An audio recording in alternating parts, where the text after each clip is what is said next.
इसमें let's see molarity तक किए थे सर, मोलैरिटी और नॉर्मलिटी के बीच में रिलेशन निकाल बच्चों। एक स्पेशल टाइप का चीज इसमें पूछा जाता है, ठीक है। क्या छोड़िए, वो तो हम बाद में बता देंगे, अभी पहले मोलैलिटी पढ़ा दिया जाए, फिर ऑर्डर इसका मेंटेन रखना पड़ेगा। चलिए,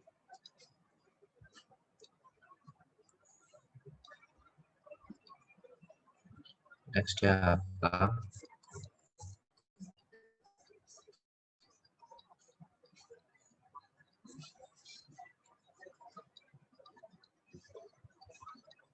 hello sir.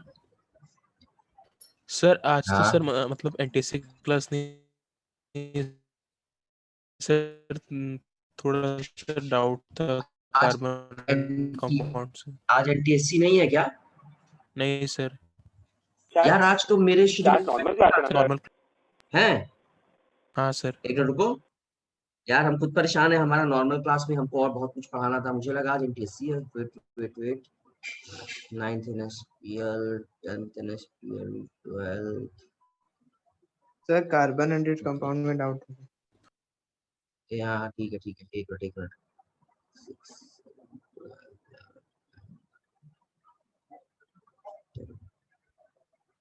Okay understood, thank you very much.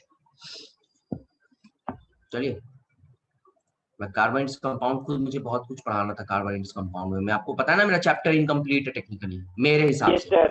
आपका एनसीईआरटी के हिसाब से तो कंप्लीट हो गया है, बट मेरे हिसाब से अभी कम से कम 30% चैप्टर ही फिनिश हुआ है। That means I have to teach 70% more. 50% भी मैं अपने अकॉर्डिंग नहीं पढ़ाया। सर आप पढ़ाते वक्त जरा वो मिसल्स थोड़ा एक और बोल सकते हैं? मिसल्स एक बार बिल्कुल बोल सकते हैं, बहुत अच्छा सवाल है आपका। मैं और पूछिए, डाउट अपने कलेक्ट करिए तो मैं आपको बताता हूँ। बॉन्ड लाइन का जो क्वेश्चन कर रहा था सर, वैसे बॉन्ड लाइन का क्वेश्चन और करवाना डाउट है सर यार, और नॉमेनक्लेचर में भी डाउट है, बिल्कुल होगा डाउट क्योंकि आपने इनकम्प्लीट पढ़ा है। अब यार मिलता नहीं है सर, फिर जहाँ मिलता है वो हाई हाई वाला होता है सर। वो प्रीफिक्स और सफिक्स में दिक्कत होता है सर। सर श्वेता मैम ने एक असाइनमेंट दिया है सर नॉमेनक्लेचर पे। सर श्वेता मैम ने होमवर्क डाला है सर, उसमें से बहुत ही कम क्वेश्चंस हो रहे हैं सर। तो शायद नॉमेनक्लेचर आपने किया है, क्योंकि आपका नॉमेनक्लेचर कंप्लीट नहीं है, इसलिए देखिए मेरी बात सुनिए। जितने भी गूगल पे अवेलेबल असाइनमेंट्स हैं, अगर आप सोच रहे हैं कि 10th क्लास के लिए कोई नॉमेनक्लेचर का असाइनमेंट है, there is no assignment for वो सब नहीं, मैं बता रहा हूँ आपको। Yes, there is no assignment, there is no such thing as nomenclature in class 10th। बच्चों, when you trade for something more than your औकात, then this is the problem that you will face. Nomenclature is exactly alpha beta आपको isomerism देगा उसमें, और बहुत सी चीजें देगा। Nomenclature is part of GOC, general organic chemistry, समझे? और ये 11th का प्रॉपर ऑर्गेनिक केमिस्ट्री का हिस्सा है। अगर आप सवाल उठाएंगे तो आपको जीओसी बताएगा, सिस ट्रांस पूछेगा, आइसोमरिज्म पूछेगा, और उसके बाद शिफ्टिंग रिएक्शंस पूछेगा। नॉमेनक्लेचर आपको वहां से करवाएगा। 10th में तो बस आपको ये जानना है कि ग्रुप्स का फॉर्मूला क्या होता है और ग्रुप्स कैसे लगता है और कौन ग्रुप का प्रॉपर्टी क्या होता है। हम आपको भी इसलिए बेसिक्स पढ़ा रहे हैं। ये मैं आपको जो बेसिक पढ़ा रहा हूँ वही बेसिक है जो किसी एक एवरेज 11th क्लास के बच्चे को मैं नॉमेनक्लेचर स्टार्ट करने से पहले बताऊंगा, अगर वो 10th में मेरे पास नहीं पढ़ा है तो। समझे या नहीं समझे मेरी बात? और मैं इतना तुम्हें इसलिए बता रहा हूँ, लिखवा रहा हूँ, ताकि 11th में तुम जाओ तो तुम्हारी पकड़ने की कैपेसिटी जीओसी की बहुत आसान रहेगी। क्योंकि बच्चों 11th में तुम्हारा टॉर्चर बहुत ज्यादा होगा। तुम्हारा भविष्य जो मैंने देखा है, तुम्हें आदत है, तुम एक बार पढ़ते हो या क्लास में एक बार टीचर की बात सुनते हो और तुम्हें समझ आ जाता है, चाहे मेरी बात सुनते हो तो तुम्हें चैप्टर समझ आ जाता है, एफर्ट कम लगता है। लेकिन एक बार अगर तुम 11th में जाओगे तो जीओसी तक पहुंचते पहुंचते बीच में इतनी बड़े बड़े चैप्टर्स है ना, जो लिटरली तुम्हारी कमर तोड़ देंगे। और तोड़ देंगे मतलब टुकड़ों टुकड़ों में तोड़ देंगे।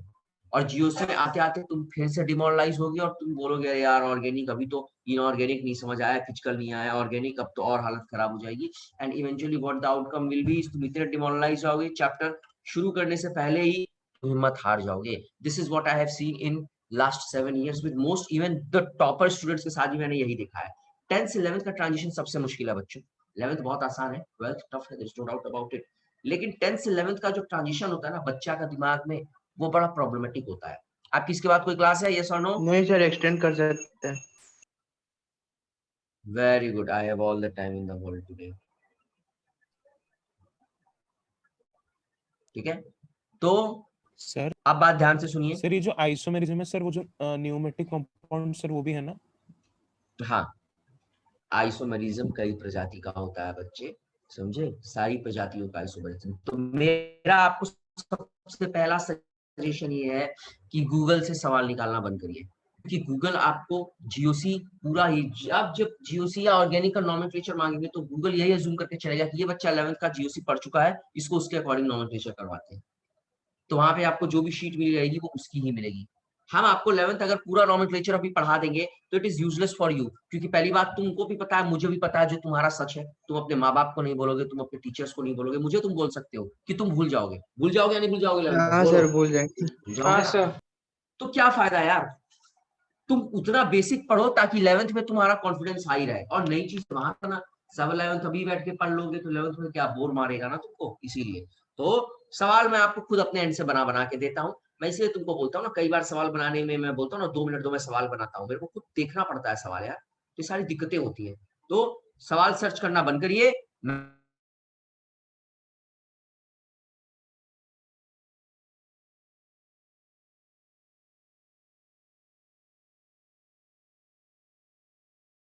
सबसे पहले बात करते हैं मिसल्स के बारे में।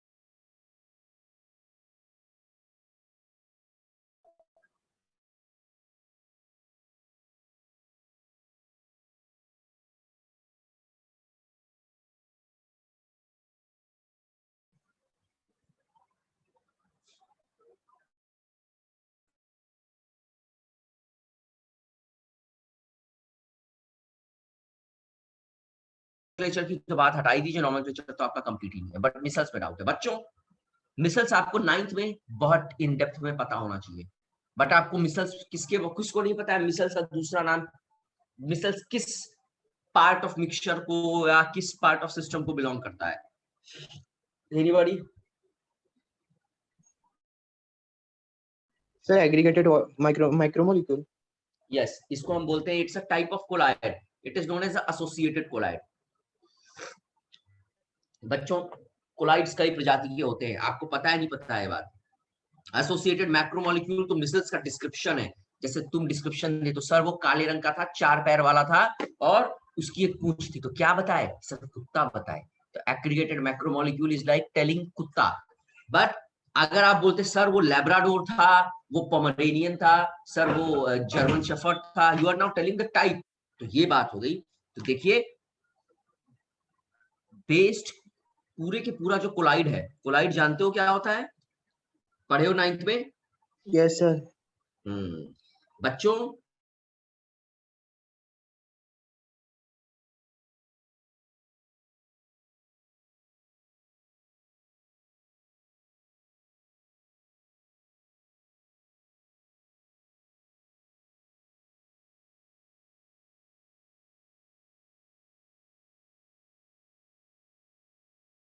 क्या टाइम हो रहा है? 7:32। 5 मिनट बाद मुझे रिमाइंडर देना सर 5 मिनट हो गया है, समझे या नहीं समझे?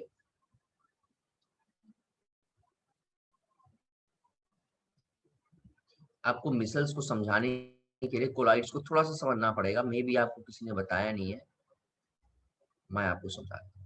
बच्चों क्लासिफिकेशन ऑफ कोलाइड्स यानी कोलाइड्स का क्लासिफिकेशन 2-3 तरह से या 2-3 प्रजाति पे होता है, ठीक है? पहला होता है, आपको पता है ना, जैसे सॉल्यूशन में सॉल्यूट और सॉल्वेंट होता है, वैसे कोलाइड्स में डिस्पर्स्ड फेज और डिस्पर्शन मीडियम होता है। जानते हैं नहीं जानते हैं? हाँ सर, 9th में था। हाँ सर। बिल्कुल। पहला होता है, ये आपको अपनी 9th के मॉड्यूल में भी नहीं मिलेगा और एनसीईआरटी में मिलेगा। पहला based on DP and DM के फिजिकल स्टेट में, किसी को पता है कौन क्या होती है सर डिस्पर्स फिजिकल फेज और स्टेट? अबे वो मुझे पता है, मैं क्लासिफाई कर रहा हूँ ना। पहला क्या है? डिस्पर्स्ड फेस और डिस्पर्शन मीडियम के फिजिकल स्टेट के बेसिस पे क्लासिफिकेशन। इसमें क्या क्या आती है पता है किसी को? हाँ सर। बताइए। वो एरोसॉल, फोम, जेल। बिल्कुल सही, बिल्कुल सही। ओके वेरी गुड, चलो कुछ तो तुम लोग को याद है। Second, based on nature of interaction of both faces, इसमें क्या आता है?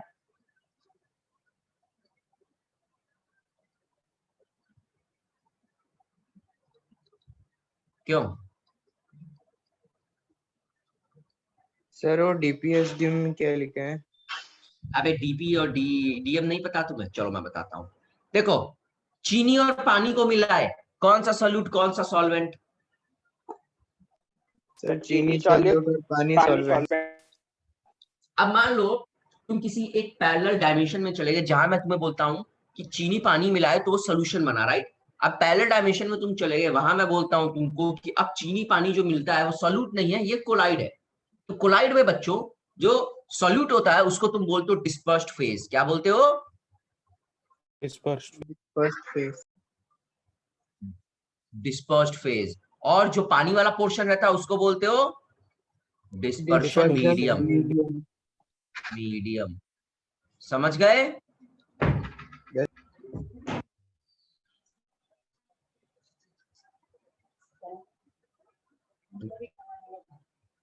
अच्छा, वेरी गुड, ठीक है। तो अब बताइए डिस्पर्स्ड फेज यानी सॉल्यूट सॉल्वेंट के फिजिकल स्टेट के बेसिस पे, अगर मैं आपको आपकी भाषा में समझाऊं तो कोलाइड्स का क्लासिफिकेशन सॉल्यूट सॉल्वेंट की फिजिकल स्टेट पे, बेस्ड ऑन सॉल्यूट और सॉल्वेंट के इंटरेक्शन पे, और तीसरा based on type of particles of dispersed phase, यानी based on type of particles of solute. But हम कोलाइड के केस में सॉल्यूट नहीं बोलते हैं, इसीलिए based on type of particles of dispersed phase. अबे डिस्पर्स्ड फेज बोले तो सॉल्यूट, डिस्पर्शन मीडियम बोले तो सॉल्यूशन। समझ गया? इस सबको समझ आ गया? यस और नो? समझ गए? हाँ सर। चलिए अब मुझे बताइए, आपको ये पता है, ये आपने किताब में जरूर पढ़ा होगा कि फिजिकल स्टेट के बेसिस पे एरोसॉल और फोम और जेल बनता है। सेकंड वाले पार्ट का शॉर्टकट क्या होता है? यानी डिस्पर्स्ड इंटरेक्शन के बेसिस पे किस तरह के कोलाइड्स बनते हैं, किसी को पता है? एनीबॉडी?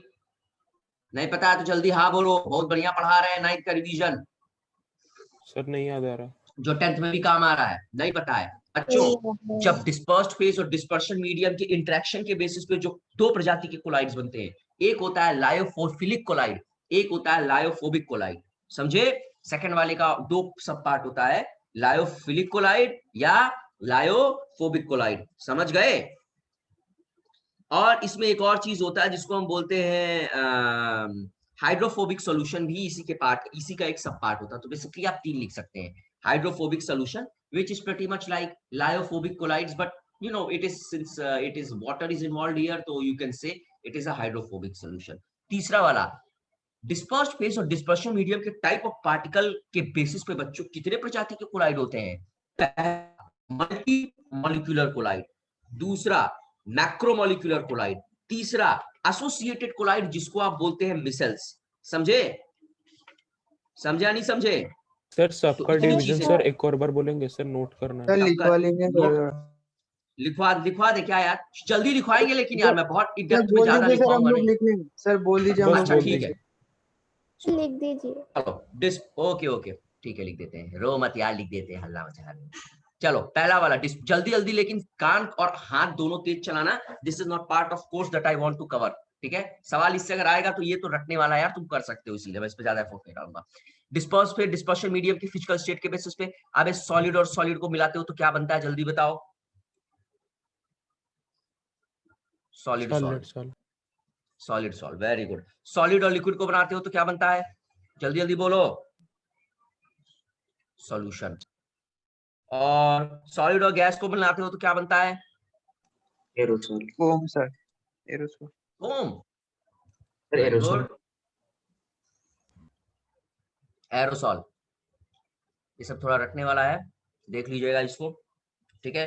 फिर लिक्विड और सॉलिड को मिलाते हो तो क्या होता है? लिक्विड को सॉलिड में मिलाते हो, this is dispersed phase in dispersion medium. It is not like that, it is dispersed phase in dispersion में। लिक्विड को सॉलिड में मिलाएंगे तो क्या बनेगा? जेल। वेरी गुड, किसी को याद है? लिक्विड को सॉलिड में मिलाया जेल बना, लिक्विड को गैस में मिलाया क्या बना? एरोफोम। एरोफोम।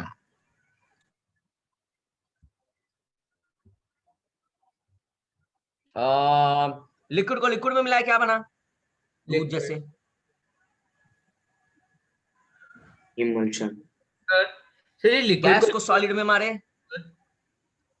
हाँ, ये जो लिक्विड को लिक्विड मिलाया तो ये तो लिक्विड ही रहेगा, एमल्शन क्यों लिखते हैं फिर? बेटा इमल्शन लिखते हैं क्योंकि ये कोलाइडल नेचर को अज्यूम कर लेता है मोस्ट ऑफ द केसेस में। ओके समझे?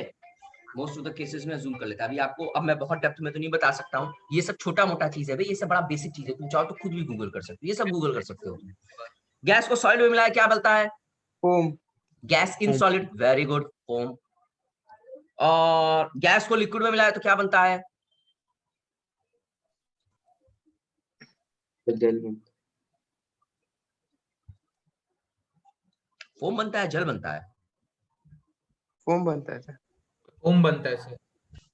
एक बार बच्चों देखो, अब यहाँ पे मैं थोड़ा सा सुनो मेरी बात सुनो, यहाँ थोड़ा सा खुद मैं भूल गया, मेरे को खुद थोड़ा सा यहाँ डाउट हो गया है।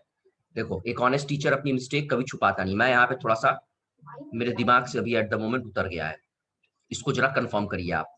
कोई बच्चा जब तक हम क्लास में पढ़ा रहे हैं तब तक पैरेलल गूगल करके मुझे ये चीज बता दे। टू गैस लिक्विड मेरे हिसाब से फोम होना चाहिए, अगर कुछ और होता है तो। हाँ वो कैसे?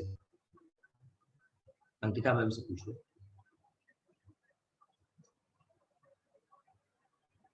समझ गए? ये हो गया डिस्पर्स फेस और डिस्पर्शन मीडियम के फिजिकल स्टेट के बेसिस पे। आइए अब हम बात करते हैं कि इनके इंटरेक्शन के बेसिस पे किस तरीके से होता है। बच्चों डिस्पर्स्ड फेस और डिस्पर्शन मीडियम एक तरह से एक दूसरे से जो आपस में इंटरेक्ट करते हैं उसके बेसिस पे भी बहुत सी चीजें या बहुत से टाइप के कोलाइड्स बनते हैं। सबसे पहले आपका होता है लायोफिलिक कोलाइड्स। अबे हाइड्रोफिलिक पढ़े हो ना? पढ़े हो नहीं पढ़े हो? तो उसी तरह लायोफिलिक कोलाइड्स। कोलाइडल सिस्टम का बेस तुमको पता है ना? कोलाइडल सिस्टम जैसे मोदी की सरकार है, ना ही तो ये सॉल्यूशन होता है ना ही तो ये सस्पेंशन होता है, इतना तो जानते हो ना? ये कहीं बीच में एग्जिस्ट करते हैं। कोलाइडल स्टेट के बारे में, इनका साइज 1 से 1000 नैनोमीटर के अराउंड पे होता है, 10⁻⁵ से 10⁻⁷ सेंटीमीटर के बीच में, ठीक है? सॉल्यूशन सस्पेंशन के बीच में होता है। ये बात आपको पता है ना? हाँ सर। चलिए अब मेरी बात बहुत ध्यान से सुनिए।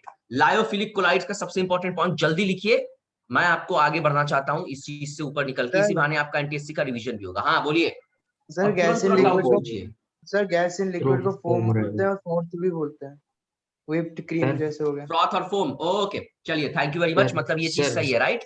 आपने गलत लिखा है सर, वो लिक्विड इन गैस। ये वाला गैस इन लिक्विड की जगह। Sir gas in liquid liquid in gas. Liquid in gas ऊपर है, लिक्विड इन गैस एरोफॉर्म। सर वो एरोसॉल। लिक्विड इन गैस ऊपर, एरोफॉर्म हो गया। एरोफॉर्म फोम दोनों एक चीज है यार। सर एरोसॉल हो, ये लिक्विड इन गैस एरोसॉल होगा। हाँ सर। नहीं सर, नहीं सर, हाँ सर एरोसॉल होगा। सॉलिड इन गैस एरोसॉल होगा। सर एरोसॉल होगा ना sir. Liquid in Fog gas cloud। की एरोसॉल होता है क्या? हाँ यार लिक्विड इन गैस मुझे लग रहा है एरोसॉल होता है। नहीं sir. Sir fog mist cloud. हाँ सर। हाँ यार लिक्विड इन गैस एरोसॉल होता है ना? हाँ सर। हाँ चलो sir. It is a point of confusion. बच्चों सर देखो बस यही दिक्कत होती एग्जांपल्स है। डिफर करता है सॉलिड एंड गैस और हाँ, लिक्विड बस। एंड गैस का। एग्जैक्टली समझे? मेरी बात बहुत ध्यान से सुनिए बच्चों, ये सब रटने वाली चीजें हैं, मैं भी आपको रट के ही पढ़ाता हूँ। ऐसा कई बार हो सकता है कि मेरा भी दिमाग थोड़ा सा अप डाउन हो जाए, and there is no shame in it. मैं इंसान हूँ, गलती करना मेरा अधिकार है। अगर आपको लगता है कि मैं गलती नहीं कर सकता हूँ तो I think you are idiots. जिस तरह आप गलती कर सकते हैं बच्चों, वैसे मैं भी कर सकता हूँ। तो ये चीज में जहां मुझे कंफ्यूजन है, हल्का सा भी अगर रटने वाली चीज में होता तो मैं आपको बता दूंगा। बच्चों इसे कंफर्म करके बता दीजिएगा, हम सबका भला होना चाहिए, तरीका चाहे जैसा हो। चलिए आगे बढ़ते हैं। हाँ बोलिए। ठीक है सर, एरोसॉल ठीक है। चलो ठीक है फिर। सर आपने बोला था कुछ 5 मिनट बाद रिमाइंड करने के लिए। Okay thank you. 5 मिनट बाद फिर मुझे रिमाइंड कराओ, क्योंकि मुझे इससे जल्दी रैप करना है यार। मैं एक्चुअली में मिसल्स पे पहुंचना चाहता हूँ, इसलिए 5 मिनट बाद फिर रिमाइंड कराओ मुझे। ओके सुनिए, लायोफिलिक कोलाइड। अबे यार फिलिक का वर्ड का मतलब समझते हो ना क्या होता है? फिलिक का मतलब क्या होता है? Water loving. बच्चों लायोफिलिक कोलाइड में dispersed phase loves dispersion medium. समझे?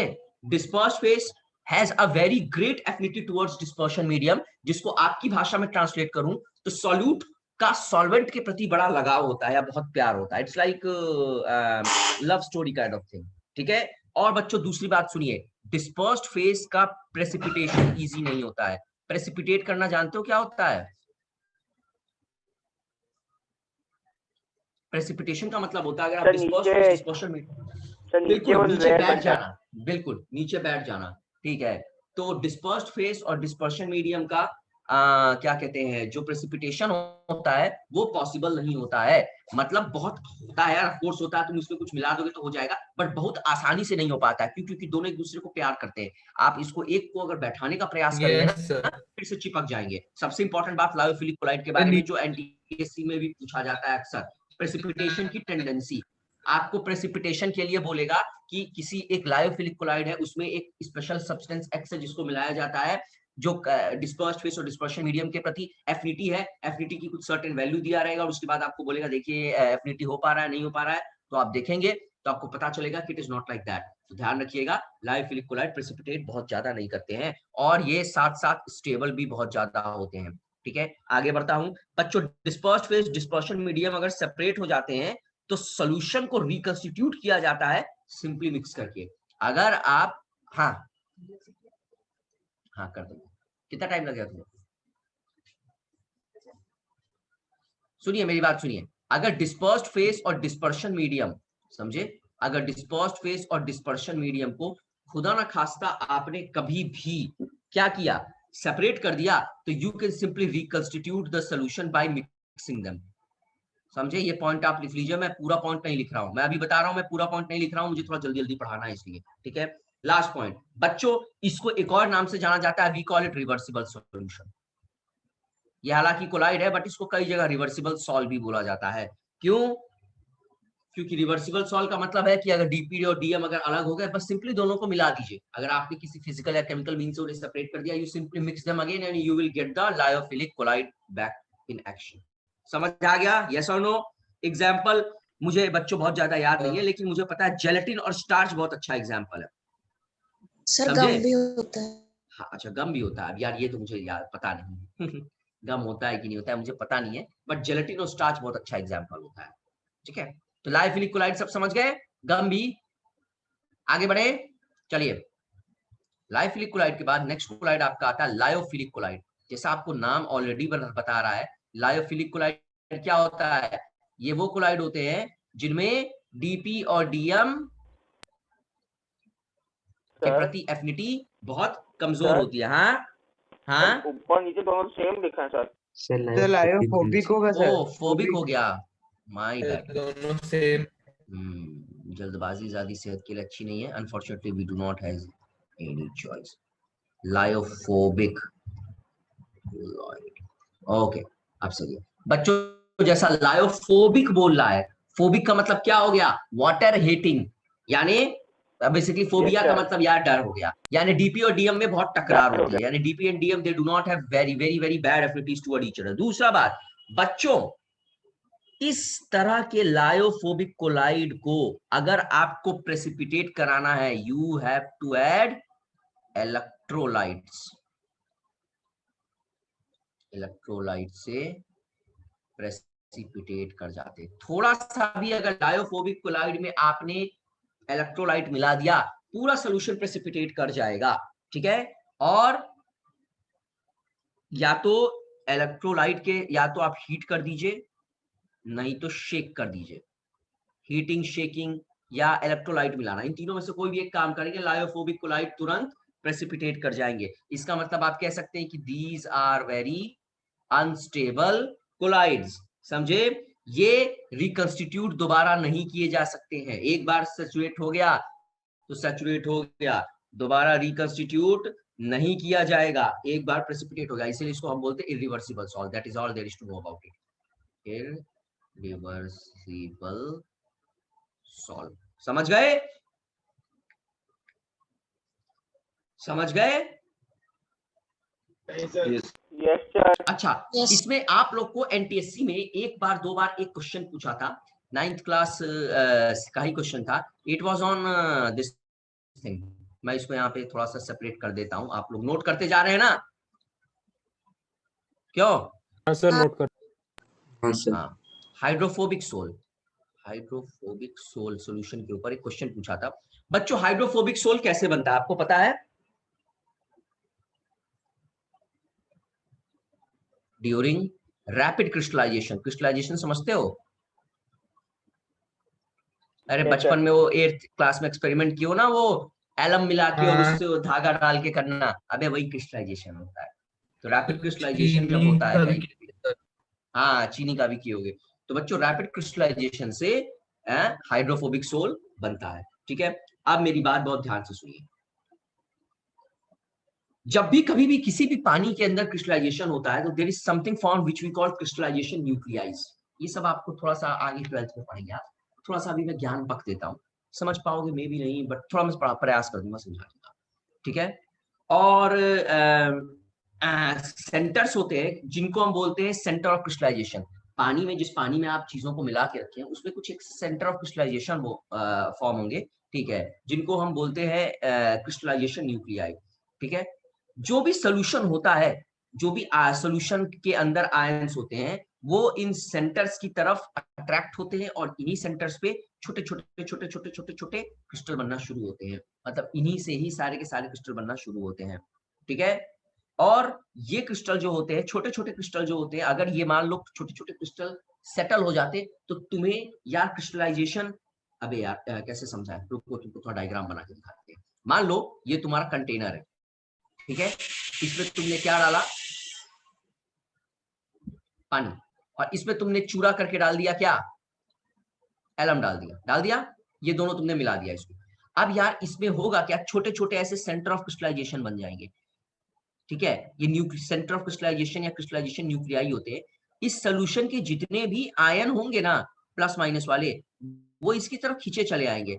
और ये न्यूक्लियाई है, मतलब इस पे कौन सा चार्ज होगा गधों, पॉजिटिव, समझे। और आयंस तो नेगेटिव या पॉजिटिव होते हैं, डिफरेंट टाइप के क्रिस्टलाइजेशन न्यूक्लियाई बनते हैं। ये इनसे जाके यहाँ पे सैचुरेट होकर छोटे छोटे छोटे छोटे क्रिस्टल बनाते हैं। अब एक बात बताओ, अगर ये छोटे छोटे क्रिस्टल एक्चुअली में एग्जिस्ट करने लगते सोल्यूशन में, तो क्या तुम्हें कभी बड़ा क्रिस्टल मिलता? क्रिस्टल के ऊपर क्रिस्टल कैसे चढ़ेगा बे, नहीं चढ़ पाएगा। समझा नहीं समझे? नहीं समझ आया लग रहा है। नहीं सर, एक और बार। एक मिनट को होल्ड करो, मेरे को गैस पे से कुछ बंद करना है।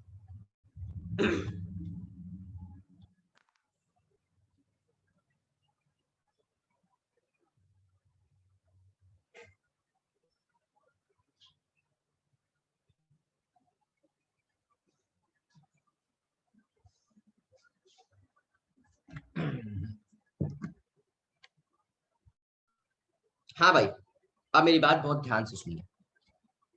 मुझे पता था तुम लोग इस पे फंसोगे, I knew it somewhere in my gut. कोई टेंशन नहीं है, अभी फंस रहे हो, अभी समझाता हूँ, समझ आएगा। यार जब बचपन में तुमने एक्सपेरिमेंट किया था, तो जब तुमने पानी को गर्म करके और उसको पीस के तो उसमें रात भर धागा डाल के छोड़ा था, तो एक बड़ा गोला मिलता था धागे के एंड पे या नहीं मिलता था? मिलता था, यस और नो? धागे के एंड पे एक बड़ा गोला मिलता था। मैं आपको इस बड़े गोले बनने का लॉजिक समझा रहा हूँ। आपने मान लीजिए अगर पानी के अंदर क्या कहते हैं, जब भी आप किसी इस तरह से चीज को मिला के रखते हैं जहां क्रिस्टलाइजेशन हो, अबे कौन सा एक्सपेरिमेंट बच्चों तुम लोग उसको बोलते हो? हम लोग एलम वाला एक्सपेरिमेंट बोलते थे। तुम लोग किए भी हो या नहीं किए हो, या मैं हवा में ही रेफरेंस दे रहा हूं तुम्हें? बच्चों एलम को पानी के अंदर मिलाते हो, उसको गर्म करते हो, उसके अंदर धागा लटका देते हो, अगले दिन उठते हो तो देखते हो पूरा का पूरा जो एलम आप पीस के उसके अंदर डाले थे वो एक बॉल की तरह नीचे धागे के जमा हो जाता है। ऐसा होता है क्या, एलम को लेके गिलास में रख दो और इसको ऐसे पानी में और यहाँ पे एक धागा सस्पेंड कर दोगे, तो जो पीस के एलम रखे हो ना वो सारा का सारा धागा के लास्ट में जाके ऐसे करके एक छोटा सा क्रिस्टल बॉल टाइप का बन जाता है। ये एक्सपेरिमेंट होता है। किए हो नहीं किए हो? नहीं सर। ओके, अब कर लिए, अब बता दिए तो कर लिए ना? अरे यार ये वही बात हो गई। मेरी बात सुनो, मान लो मैंने कैसे तुमको समझाऊं एक्सपेरिमेंट कैसे। एलम तुम लोग देखे हो कभी लाइफ में या नहीं देखो? फिटकरी बोलते हैं उसको, फिटकरी हाँ देखे हो सर। या नहीं देखे? हाँ सर, देखें। फिटकरी मार्बल देखे हो? वाले दुकान। हाँ बिल्कुल, सफेद रंग का एक साबुन टाइप का होता है, ट्रांसपेरेंट हाँ सर। फिटकरी। हाँ अब एक सर। फिटकरी को गर्म पानी में डाल के फिटकरी को अच्छे से पीस लो और उसको गर्म पानी में डाल दो और उसको पानी को अच्छे से घोल दो, और उसके बाद जब तुम उसमें एक धागा रख दोगे ना पानी थोड़ा सा सेटल होने पे, और अगले दिन सुबह उठोगे ना तो जो भी फिटकरी तुमने घोल के डाली थी ना उसमें पीस के, वो सारी फिटकरी, मोस्ट ऑफ द फिटकरी धागे के नीचे बल्ब टाइप का ऐसे बन जाएगा गोल गोल मास। यही एक्सपेरिमेंट होता है क्रिस्टलाइजेशन और रिक्रिस्टलाइजेशन का। अब समझ आया एक्सपेरिमेंट क्या है? Yes sir. एलम मतलब फिटकरी होता है। वही एक्सपेरिमेंट का तुमको साइंस बता रहा हूं, जिस साइंस के बेसिस पे तुम समझोगे कि हाइड्रोफोबिक सोल क्या होता है। बच्चों, जब भी आप क्रिस्टलाइजेशन करवाते हैं तो जो चीजें आपस में, ये जो चीजें आपने इसमें मिलाई हुई हैं, जिस चीज को पीस के डाला हुआ है, उसके छोटे छोटे ऐसे सेंटर ऑफ क्रिस्टलाइजेशन न्यूक्लियाई या सेंटर ऑफ क्रिस्टलाइजेशन बनते हैं। ये सेंटर्स, अब यार फिटकरी जो होता है उसके अंदर जब आप उसको पानी में मिला दिए तो आयन में टूट गया। अबे पानी में घुल जाती है कोई चीज तो क्या होता है? आयन में टूट जाता है ना। मानते हो नहीं मानते हो? कोई भी चीज अगर पानी में घुल जाती है तो आयन में टूट जाता है, राइट? अच्छा, पानी के अंदर जितने भी आयन होते हैं, ये सेंटर ऑफ जो भी आपके ये सेंटर ऑफ क्रिस्टलाइजेशन उन आयन को अपनी तरफ खींचते हैं। और जब ये आयन जाके इन सेंटर ऑफ क्रिस्टलाइजेशन की तरफ जाते हैं तो ये वहां पे जाके सैचुरेट होते हैं, प्रेसिपिटेट होते हैं, जो भी बोल दीजिए। अबे आयन मान लो माइनस हो गया, सेंटर ऑफ न्यूक्लियाई यहाँ पे तुम्हारा प्लस है, माइनस प्लस जाएगा तो क्या हो जाएगा? ऐसे करके कुछ बन गया। अब बच्चों ये जो चीज है ना, ये तुम्हारा, ये अपने आप में एक छोटा सा क्रिस्टल है। समझा नहीं समझे? अब मुझे एक बात बताओ, ऐसे अगर पानी में पूरे छोटे छोटे छोटे छोटे क्रिस्टल बन जाए तो क्या कभी बड़ा क्रिस्टल बन पाएगा क्या? नहीं बन पाएगा, नहीं बन पाएगा ना। बड़ा क्रिस्टल बनने का मतलब है छोटे क्रिस्टल अगर सब जगह बन जाएंगे तो यार बड़ा क्रिस्टल बन ही नहीं पाएगा। तो बच्चों ये स्मॉल क्रिस्टल जो होते हैं ये कभी भी सेटल अप नहीं हो पाते, मतलब ये बनते हैं फिर पानी के अंदर, पानी की मूवमेंट की वजह से, पानी के थर्मल मूवमेंट की वजह से टूट जाते हैं, फिर आयन में कन्वर्ट होते हैं। एक ही सेंटर ऑफ क्रिस्टलाइजेशन कहीं होता है, यहाँ पे धागे के आसपास, जहाँ पे सारे आयन जुड़ते हैं। जितना साइज में बड़ा होता जाता है उतना ही यहाँ पे जुड़ता रहेगा। फिर छोटा मोटा थोड़ा सा क्रिस्टल आपको छोटा मोटा दिख सकता है, पर सबसे बड़ा क्रिस्टल यही होता है। और छोटे मोटे जो आपके क्रिस्टल बन रहे हैं ये कभी स्टेबल नहीं होंगे। क्यों? क्योंकि पानी का थर्मल मूवमेंट, पानी का थर्मल मूवमेंट के बारे में मैंने आपको बताया है, यस और नो?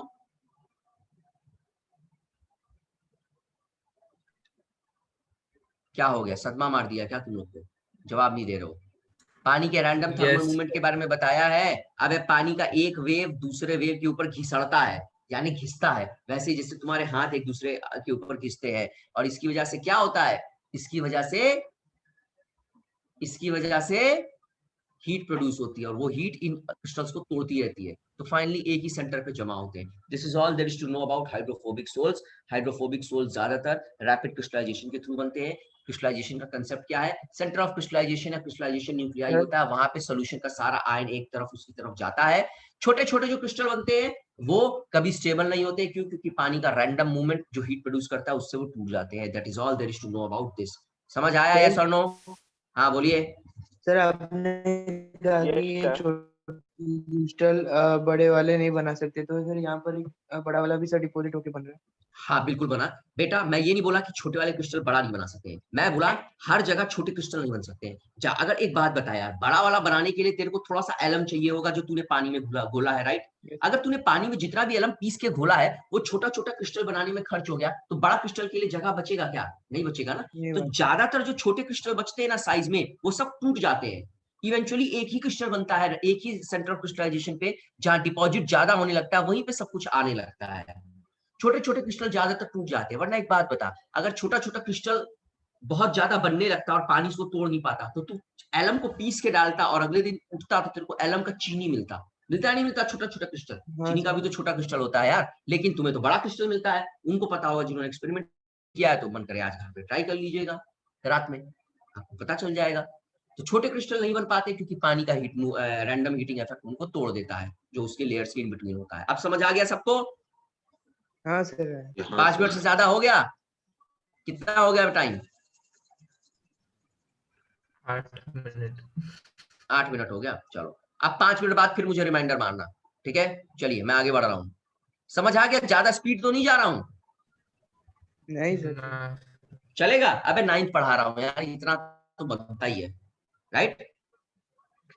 चलिए हाँ, अब हम कोलाइड के अंदर डिस्पर्स फेज के पार्टिकल के टाइप के अकॉर्डिंग पे डिस्क्रिमिनेशन कर रहे हैं। कोलाइड का मतलब ये डिस्पर्स्ड फेज और डिस्पर्शन मीडियम यानी सॉल्यूट और सॉल्वेंट एक दूसरे से कैसे रिएक्ट कर रहे हैं उनके बेसिस पे था।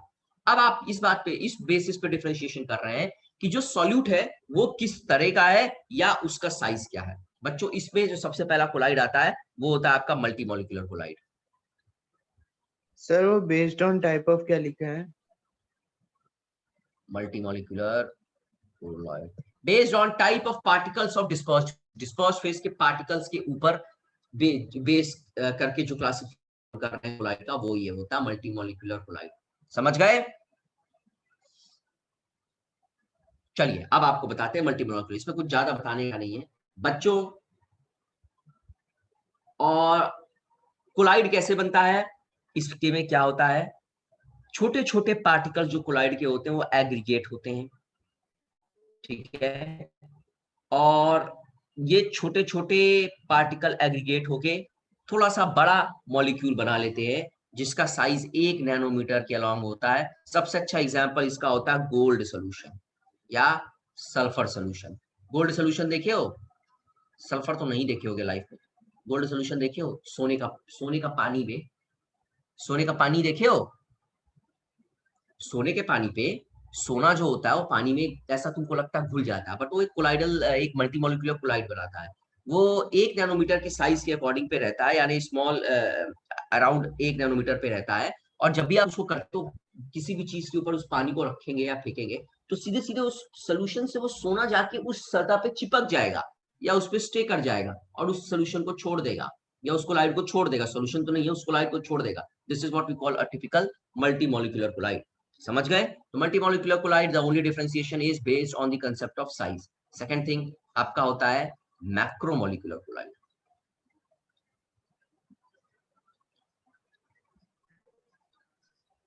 बच्चों मैक्रो मॉलिक्यूलर कोलाइड होता है कि इसको पहले नोट कर लीजिए।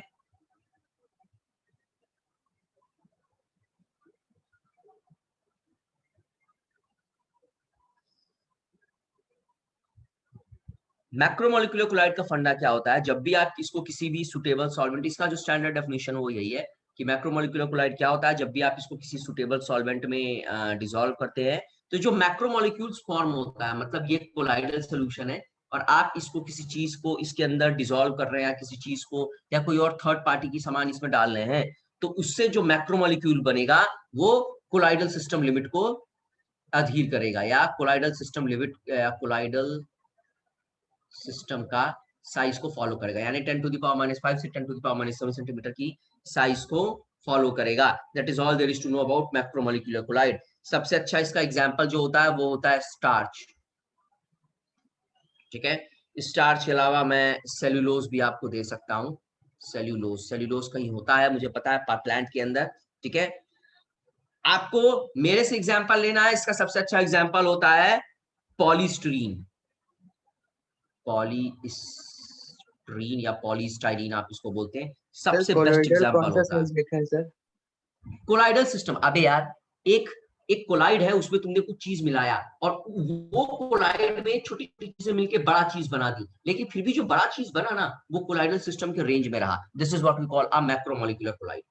समझ गए? यानी कोलाइडल सिस्टम के साइज में रहा। इसके बारे में एक और बड़ी इंटरेस्टिंग बात है, it is very stable. Of course मैं जनरली बोल रहा हूं, हम नॉर्मली नहीं बोल रहा हूं, वेरी स्टेबल। और बच्चों ये ट्रू सोल्यूशन जो होता है, ट्रू सोल्यूशन को रिजेंबल करता है in many respects. True solution को रिजेंबल करता है इन मेनी एस्पेक्ट्स में, ट्रू सोल्यूशन को रिजेंबल करता है। समझ गए? तो दैट इज ऑल। अब आपका आता है, ये आपका कुछ पुराना था, इसमें से आपको अगर एनटीएससी में कभी भी सवाल पूछेगा तो he will ask on this lyophilic colloid, lyophobic colloid, hydrophobic sol. ये वाला 10th क्लास के लिए I don't know man, doubtful लगता है, ये तो नहीं पूछेगा। इन्हीं 3 से पूछ सकता है, पूछेगा तो इन 3 से पूछा, 9 में भी पूछेगा, वो नहीं पूछेगा। लायोफिलिक, लायोफोबिक और हाइड्रोफोबिक, यही 3 जो आपका होता है इसी से पूछेगा। और अब वो पूछेगा जो मैं आपको बताने वाला हूं। तो आपका 10th का एक रिवीजन हो गया, यस, सॉरी 9th का रिवीजन हो गया, यस सर। सेकंड चैप्टर का। Sir resemble in many aspects मतलब? अरे यार जैसे ट्रू सोल्यूशन जो होता है ना, शुद्ध सोल्यूशन, उसको कई तरह से रिजेंबल करता है तो कोलाइड, बट उसकी और इसकी काफी प्रॉपर्टीज सिमिलर होती है, specially when it comes to interaction. True solution में इंटरेक्शन सॉल्यूट और सॉल्वेंट के बीच में होगा, और आपका मैक्रोमोलिकुलर कोलाइड में डिस्पर्स फेज और डिस्पर्शन मीडियम होगा, बट इनका इंटरेक्शन ट्रू सॉल्यूशन के सॉल्यूट सॉल्वेंट के इंटरेक्शन को काफी मिमिक करता है या कॉपी करता है या उसके जैसा दिखता है। समझ आ गया? हाँ सर। ओके, यस सब लोग लिख लिया? Yes sir.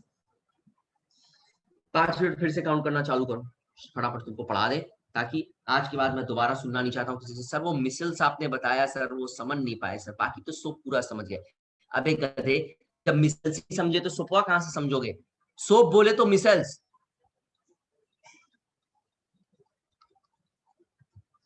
एसोसिएटेड कोलाइड्स, इन्हें आप प्यार से बुलाते हैं मिसल्स। मिसल्स बुलाते हैं, हमारे जैसे देहाती लोग मिसलीस बोलते हैं, and so on.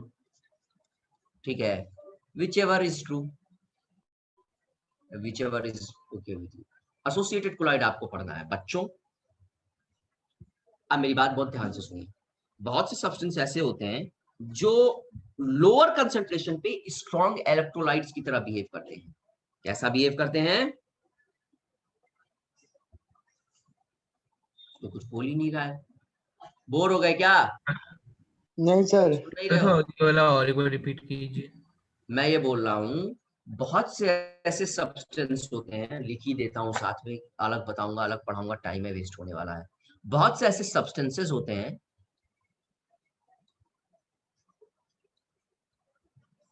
Some substances जो बिहेव करते हैं एज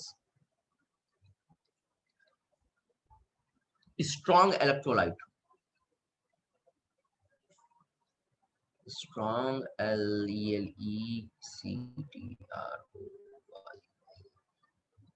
स्ट्रॉन्ग इलेक्ट्रोलाइट की तरह बिहेव करते हैं। कब?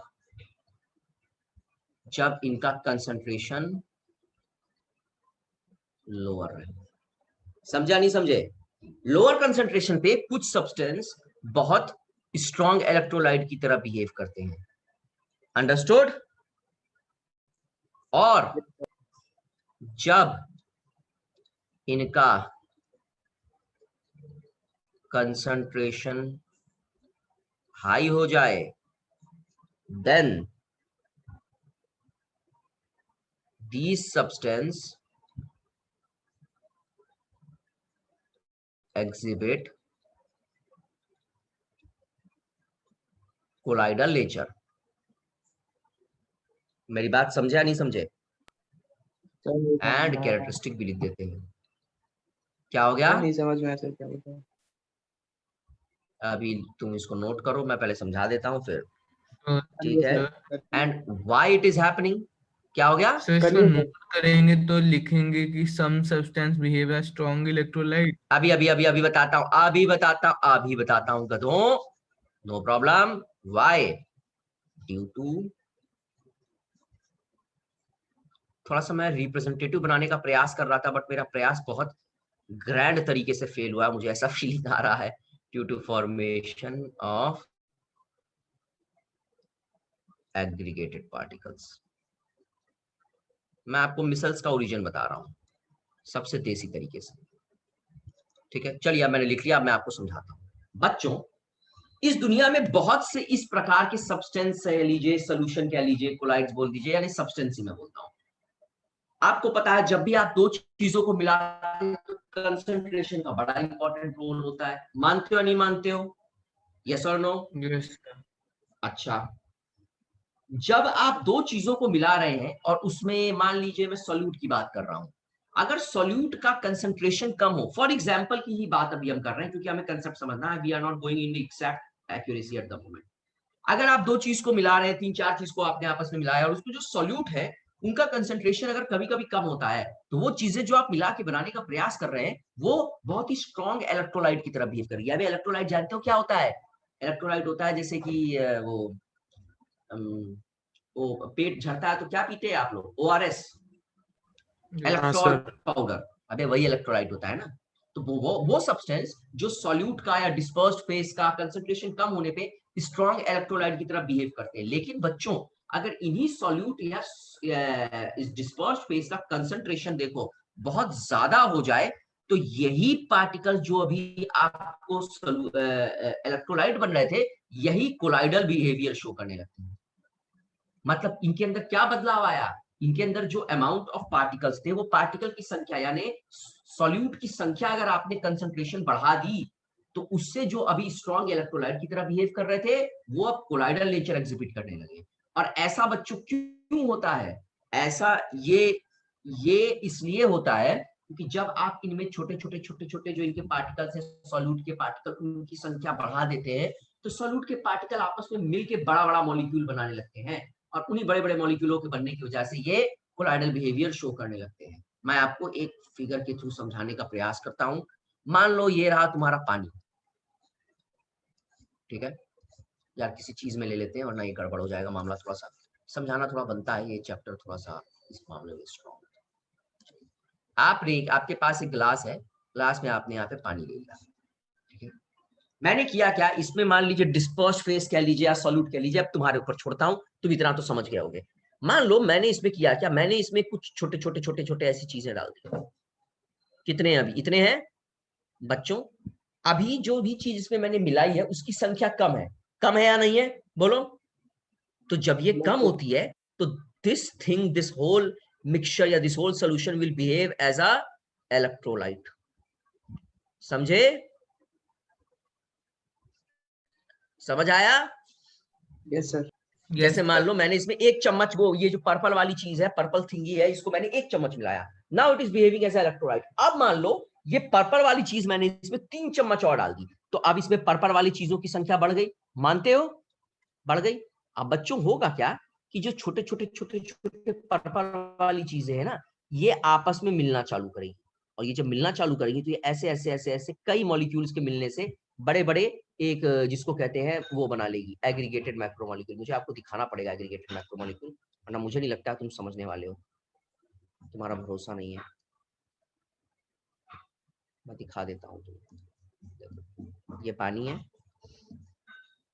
इससे पहले आपके पास कितना था, इससे पहले आपके पास एक छोटा एटम था, दिख रहा है छोटा एटम, राइट? Yes sir. 1 चम्मच पे अब आपने इसमें 3 चम्मच डाल दिया। जैसे आपने 3 चम्मच डाला, हुआ क्या, अब इसमें छोटे छोटे इन पार्टिकल्स की संख्या बढ़ गई। अब ये देखो, ये छोटा पार्टिकल एक इधर से आया, एक इधर से आया, एक इधर से आया, एक इधर से आया, ये देख रहे हो क्या क्या बन रहा है।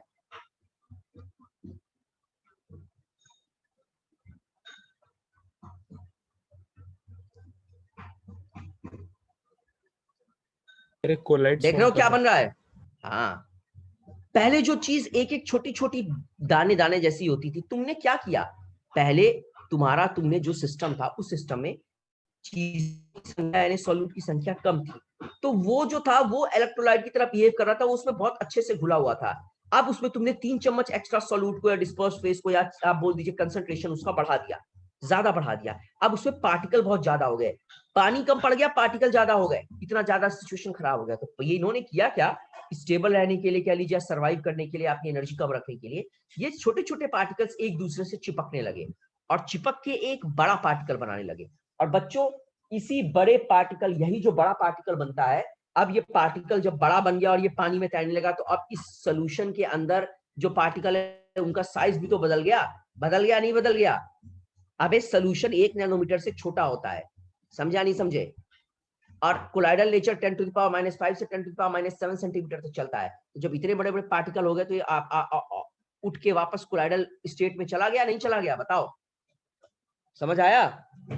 और बच्चों यही जो ये छोटी छोटी चीजें आपस में चिपक के बन रही है ना, इन्हीं को आप बोलते हैं मिसल्स। समझ गए? इन्हीं को बोलते हैं मिसल्स या एसोसिएटेड कोलाइड। सबको समझ आ गया मिसल्स कैसे बनते हैं? सर अब सुनो, सोप एंड डिटर्जेंट तुमने पढ़ा था। अबे देखो, ये रहा शर्ट का कपड़ा, शर्ट के कपड़े पे ये रहा एक सुंदर सा तेल का दाग, समझे?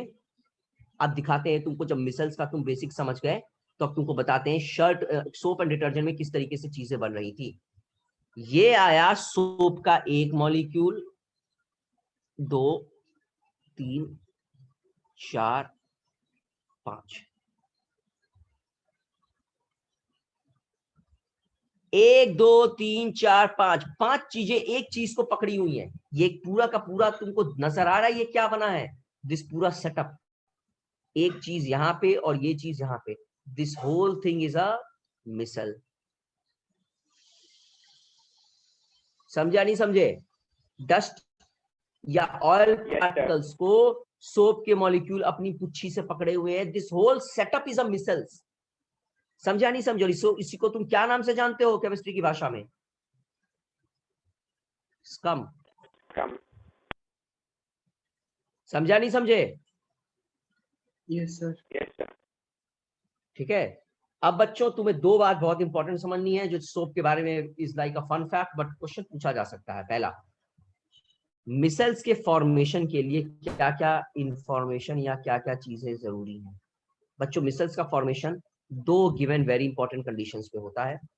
फर्स्ट वन, एक स्पेशल टेम्परेचर होता है, ठीक है, जिसको हम बोलते हैं क्राफ्ट टेम्परेचर। क्राफ्ट टेम्परेचर, और इसको टीके से हम डिनोट करते हैं। और दूसरा, एक ऐसी स्पेसिफिक कंसंट्रेशन होती है, स्पेसिफिक मिनिमम कंसंट्रेशन होती है, जिसको हम बोलते हैं CMC। मतलब ये एक वैल्यू होती है कंसंट्रेशन की। CMC का फुल फॉर्म होता है क्रिटिकल मिसल्स कंसंट्रेशन। जब तक सॉल्यूट के पार्टिकल की कंसंट्रेशन इस CMC की वैल्यू से ज्यादा नहीं हुई तब तक कोलाइड बनना शुरू नहीं करेगा। कुछ समझ आ रही है? खोपड़ी में मेरी बात घुस रही है? सर और एक बार बोलिए यस सर। सर। हाँ, एक और बार बताता हूं यार। यहाँ पे जब तुमने 1 चम्मच डाला था तो कोई कोलाइड बन रहा था? नहीं बन रहा था। लेकिन जब तुमने 3 चम्मच डाल दिया, मतलब कोलाइड के पार्टिकल की संख्या, इसमें जो सॉल्यूट के पार्टिकल्स हैं या इसके अंदर जो चीज आप घोल रहे हैं, जिस भी चीज को, उसके पार्टिकल्स की संख्या को एक मिनिमम लेवल पे पहुंचना चाहिए। उस मिनिमम लेवल पे जहां पे इनकी संख्या बढ़े, और जब इनकी संख्या बढ़ेगी तो ये एक दूसरे से चिपकना चालू करेंगे। मतलब इनको 1 चम्मच में ये चीज नहीं बन रही थी। 1 चम्मच में चीज बन रही थी क्या? नहीं बन रही थी। कितनी बनी? 3 बनी। तो जब तक आप 3 चम्मच डालेंगे नहीं तब तक मिसल्स फॉर्मेशन शुरू नहीं होगा। आप सोचना आप 2.5 चम्मच डाल दें और मिसल्स बन जाए, नहीं बनेगा। एक मिनिमम कंसंट्रेशन सॉल्यूट का इसके अंदर मांगता है, बिना उसके मिसल्स फॉर्मेशन शुरू नहीं होगा। और वो मिनिमल कंसंट्रेशन आपको कैलकुलेट करनी पड़ती है। It is different. एक और बात याद रखिएगा,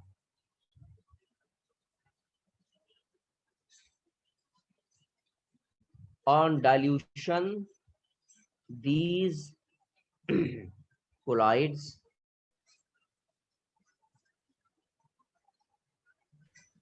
revert back to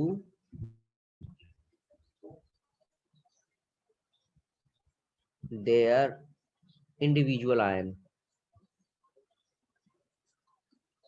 सर हाँ सर आपने एक स्टेटमेंट कहा ना सर, वो क्रिटिकल मिसल्स कोड में कि हाँ, उसका हाँ। वैल्यू, सर वो और एक बार बताएंगे सर? बिल्कुल, कितना था? फिर से एक बार बताएं। चलो अभी मैं समझाता हूँ, ठीक है। मैं तुम्हें एक एग्जांपल देके बताता हूँ। जैसे सोप की बात कर रहे हो ना बच्चों, सोप और डिटर्जेंट में मिसल्स बनता है बच्चों। सोप एंड डिटर्जेंट में तुम्हें, अगर तुम क्या मिलाते हो, डिटर्जेंट को पानी में मिलाते हो या साबुन को पानी से धुलते हो, या मान लो डिटर्जेंट को पानी में मिलाते हो, राइट? मिलाते हो बच्चों। अगर इसकी कंसंट्रेशन 10 टू द पावर -4 से या 10 टू द पावर -3 मोल पर लीटर, ये आपका CMC होता है डिटर्जेंट के लिए या सोप के लिए। मतलब अगर 10 की पावर -4 या 10 की पावर -3 मोल पर लीटर का कंसंट्रेशन डिटर्जेंट मिलाने पे रीच नहीं हुआ तो सोप का, तो सोप में मिसल्स नहीं बनेंगी। मेरी बात समझे? मतलब इतने सोप के आयंस आपको, या इतने सोप के जो आपके मॉलिक्यूल होते हैं, वो मांगता है 1 लीटर पानी में, तभी सोप काम करना शुरू करेगा, वरना सोप काम नहीं करेगा। यानी सोप कम या मिसल्स नहीं बनाएगा। मेरी बात अब समझ आ रही है? Yes sir. बच्चे CMC एक नंबर है, एक इतनी मिनिमम संख्या होती है, वो एक टेबल दी हुई होती है, एक टेबल दी होती है, तरफ तुमको सोल्यूशन या कोई भी चीज का नाम दिया है तो राइट तरफ उसका कंसेंट्रेशन मोल पर लीटर के फॉर्म में लिखा रहता है। मुझे सोप का याद है क्योंकि मैं पढ़ाता हूँ, हालांकि कुछ किताबों में 10 की पावर -3 होता है, कुछ में 10 की पावर -4 होता है, नई किताबों में 10 की पावर -5 भी लिख रहा है, तो ये मैं आपके ऊपर छोड़ता हूँ। अगर आपको कहीं कंटेंट में दिख रहा है जिससे आप पढ़ रहे हैं तो आप अपने अनुसार लिखिएगा, मैं एक जनरल वैल्यू लेके आपको बता दिया। तो बच्चों सोप का कंसेंट्रेशन इतना होना है, इतना मांगता है, इतना सोप का आयन जब तक तुम 1 लीटर पानी में नहीं लोगे तब तक साबुन साफ ही नहीं करेगा गंदगी। अब समझ आया? Yes sir. Yes sir. समझ गए? और आप बाकी तो जानते ही हैं, मिसल्स के 2 पार्ट होते हैं, एक होता है लायो बोल रहा हूं, हाइड्रो सॉरी, एक होता है आपका फिलिक और फोबिया सर, हाइड्रोफिलिक और एक हाइड्रोफोबिक, 2 पार्ट होते हैं। फिलिक वाला किसको पकड़ता है? फिलिक वाला आयन होता है नहीं होता है? फिलिक वाला आयन होता है। फोबिक वाला क्या होता है? हाइड्रोकार्बन टेल होती है जो गंदगी को पकड़ती है। ये तो तुम पढ़ चुके हो ऑलरेडी, ठीक है।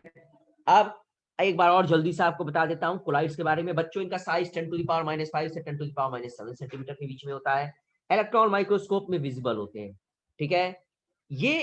ये मोदी की सरकार की तरह है। देखो धंधा कुछ ऐसे होता है, सबसे स्टेबल सॉल्यूशन, बीच में कोलाइड, लास्ट में सस्पेंशन हो गया। जैसे कि अबे कहीं आग लगते देखियो, दिवाली में होलिका जलती है रात में, देखियो कभी? अबे बॉन फायर देखियो कभी? बड़ी जगह आग लगते हुए देखियो?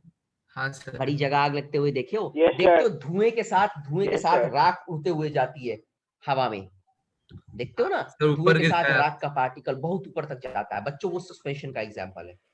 चॉक पाउडर को पानी में मिलाया, सस्पेंशन का। पता नहीं तुमने रियलिटी में कभी लाइफ में चॉक को पानी में मिलाया है कि नहीं मिलाया, मुझे नहीं पता, बट तुम जलते हुए चीजों को जरूर देखोगे, तो वो सर सस्पेंशन मिलाया है सर।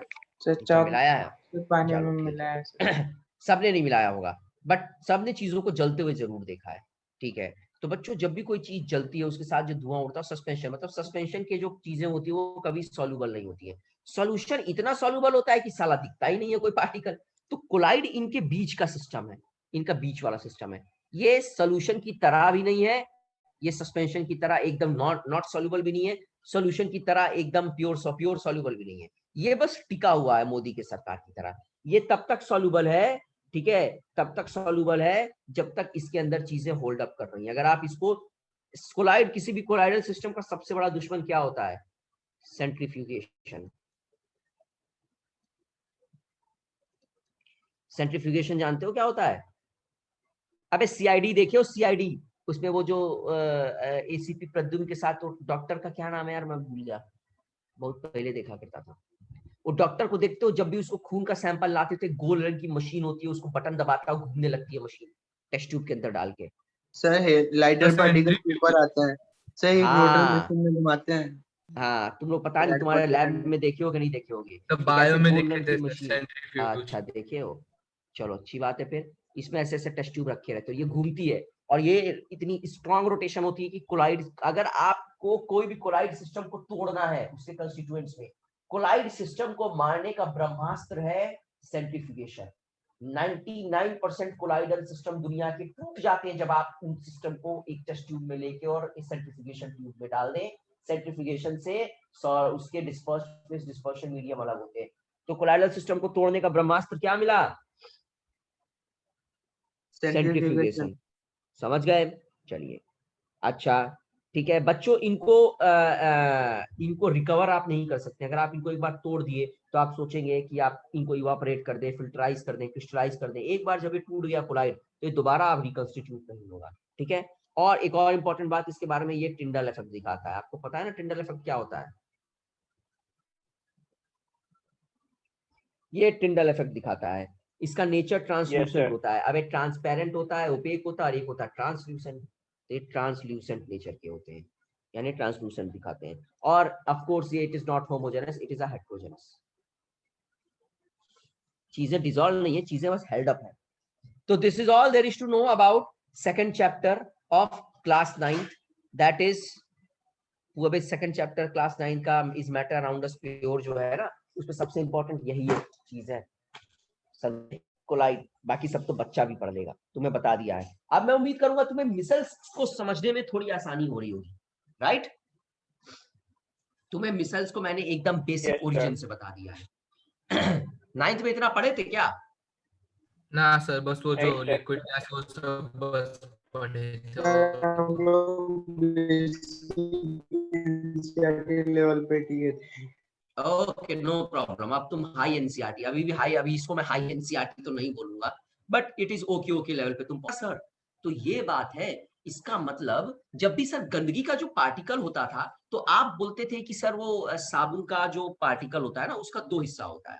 सुनिए, साबुन का पार्टिकल का सर आपने बताया कि 2 हिस्सा होता है सर। एक होता है जैसे कोई भी साबुन, अरे यार क्लिक हो जा भाई मेरे, नहीं क्लिक होगा आज, चाहोगे वेरी गुड। साबुन क्या होता है? RCOONA। अबे यही तो साबुन होता है नहीं होता है? अच्छा, साबुन को जब तुम पानी में मिलाते होते टूट जाता है RCO- और Na+ में। Na+ तो चला गया, Na+ को छोड़िए, RCO- को विचार विमर्श करते हैं। RCO- साबुन का मेजर पार्ट है। अब ये R क्या हो गया? अभी ये एल्किल चेन हो गई, यानी ये रही साबुन की मुंडी, साबुन के पार्टिकल की, ये रही इसकी पुच्छी। ये एल्किल चेन जो R है ना, ये इसकी पुच्छी को रिप्रेजेंट करता है। मतलब बेसिकली इसकी पुच्छी इज हाइड्रोकार्बन, सेम लाइक तेल, एंड यहाँ पे ये बॉन्ड बनाती है C से। देखो ये मैंने एक टेक्निकली बॉन्ड लाइन स्ट्रक्चर बनाया, देख रहे हो या नहीं देख रहे हो? समझ नहीं पाए तुम? सार्केज्म मेरा समझ नहीं पाए लग रहा है। यहाँ पे देखो मैंने बॉन्ड लाइन स्ट्रक्चर बनाया है। अब ये C17 होता है ना, तो 17 कार्बन दिखाना पड़ेगा ना, तो देखो C17 है। और यहाँ पे क्या होता है? यहाँ पे it should be a double bond O, समझ गए? सिंगल बॉन्ड O माइनस, और यहाँ पे Na+ लिख देता तो कंप्लीट हो जाता, बट ये पूरा का पूरा तो माइनस है। क्यों? क्योंकि इससे Na+ भागा हुआ है। ये रहा तुम्हारा साबुन का, अब Na+ चला गया, उसको हटा दो, ठीक है? ये रहा तुम्हारा साबुन का एक टिपिकल स्ट्रक्चर साबुन का। ये देखो ये सारा क्या है? साबुन की पुच्छी पे बताओ, हाइड्रोकार्बन टेल है, तभी तो ये पकड़ता है ना। दिखा हाइड्रोकार्बन टेल सबको? यस और नो? Yes sir. अब देखो ये रहा तुम्हारा शर्ट का पार्टिकल। शर्ट के पार्टिकल पे ये रही तुम्हारी शर्ट के पार्टिकल पे जमी हुई मैल या गंदगी। सर हाँ सर उसमें कुछ आयंस भी होते हैं ना सर, स्टीयरेट आयन, सर आपने लास्ट क्लास में कुछ बताया। हाँ भाई, स्टीयरेट आयन ही तो दिखाया है तुम्हें। RCO- जो होता है, जब RCO- जो बचता है, ये RCO- वाला जो पार्ट है, this is what we call a stearate ion. C17H35COO-, this is what we call a typical stearate ion। C17 C35 COOOH कर दोगे तो स्टीयरिक एसिड बन जाएगा। अब ये OH हटा दो, माइनस कर दो, स्टीयरेट आयन बन गया। ये स्टीयरेट आयन तो सारा जादू दिखाता है। समझा नहीं समझे? Yes sir. Yes sir. अच्छा आगे बढ़ते हैं भैया, चलिए। अब देखो ये जो गंदगी है बच्चों, ये गंदगी कुछ तुमको इस तरह से विजुअलाइज करो। दिस गंदगी is like C single bond C single bond C। यहाँ पे एक बाप कार्बन एटम है जिस पर सिंगल बॉन्ड लगा हुआ है, यहाँ एक और कार्बन एटम है सिंगल बॉन्ड, ऐसे करके C। यहाँ पे क्या पता डबल बॉन्ड लग जाए, यहाँ डबल बॉन्ड लग जाए, यहाँ डबल बॉन्ड लग जाए। समझ रहे हो? ये गंदगी का स्ट्रक्चर है। देखो ये गंदगी हाथ खोल के खड़ी है, दिख रहा है? दिख रहा है? ये ऑयल पार्टिकल है। अब एक बात बताओ, ये जब पार्टिकल जाता है तो इसमें ये जो कार्बन की चेन होती है, ये किसको किसको पकड़ेगी? अभी ये एक हेड है इसका, यहाँ पे खुद एक देखिए कार्बन लगा हुआ है, ये हेड है इसका। ये आप कभी भी एल्किल ग्रुप लगाते हैं तो वो मेन चेन को पकड़ती है ना, इसीलिए बच्चों इसकी जो पुच्छी होती है ना, वो टेल होती है। टेल हमेशा इसको यहाँ से ऐसे पकड़ती है, ऐसे। तो होता क्या है कि जब साबुन की टेल इसको ऐसे करके पकड़ती है, इट इज लाइक दिस, कि साबुन का ये C जो है साबुन का, इसके C से यहाँ पे बॉन्ड बना लिया। समझा नहीं समझे? अब एक करोड़ों C में से एक C से बॉन्ड बनाया है, फिर दूसरे से कोई और बनाएगा, तीसरे से कोई और बनाएगा, चौथे से कोई और बनाएगा, एंड सो ऑन। समझ गए? बहुत सारे होंगे। हाँ बे, वही तो तुमको विजुअलाइज करना है। मैं तुम्हें पढ़ा नहीं रहा हूं, मैं तुम्हें इमेजिन करवा रहा हूं कैसे साबुन का साथ साबुन कैसे करता है। अब ऐसे बहुत ढेर सारे हो गए। अब एक बात बताओ, ये इंडिविजुअल सोप के मॉलिक्यूल्स थे, आयंस थे या नहीं थे? अब ये सारे आयन फ्री थे ना। अब तुमने क्या किया, ये सारे के सारे आयन कहां एक चीज से मिल गए, ये मिल के एक गंदगी को चिपक गए। अब ये तुम्हें किस तरह का अरेंजमेंट दिख रहा है? एक मैक्रोमोलिक्यूल नजर आ रहा है, नहीं आ रहा है? बताओ। छोटे छोटे पार्टिकल भले से वो डस्ट को ही पकड़ रहे हैं, लेकिन वो पकड़ के एक बड़ा पार्टिकल बना लिया, नहीं बना लिए, गंदगी का, जिसका सेंटर गंदगी है। जो यही मिसल्स होता है, साबुन बनाता है।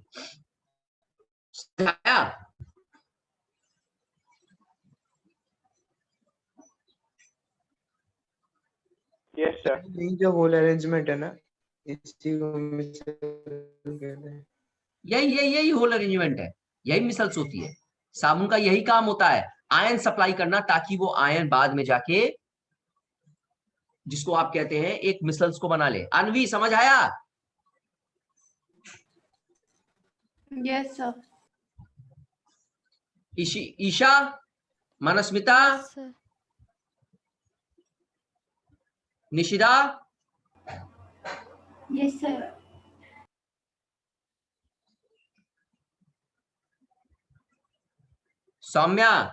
सौम्या दीप, तनुश्री, यस निशिगंधा, समझ आ रहा है? जिंदा हो क्लास में? Yes sir. Swasthi, roll call करते हैं गधो, यस बोल दिया करो। आयुष तो खैर बोल ही रहा। Ayush, Yes, Ayanshu, very good.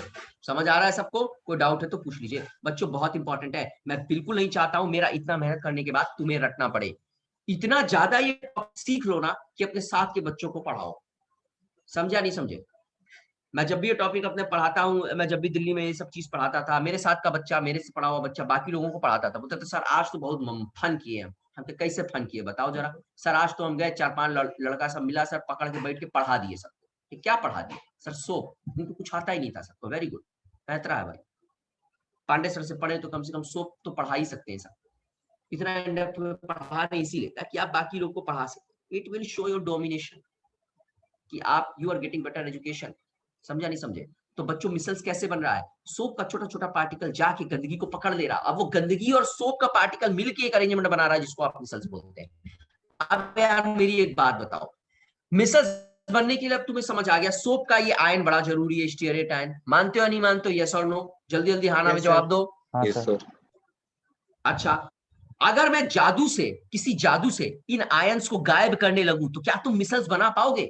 बोलो। No sir.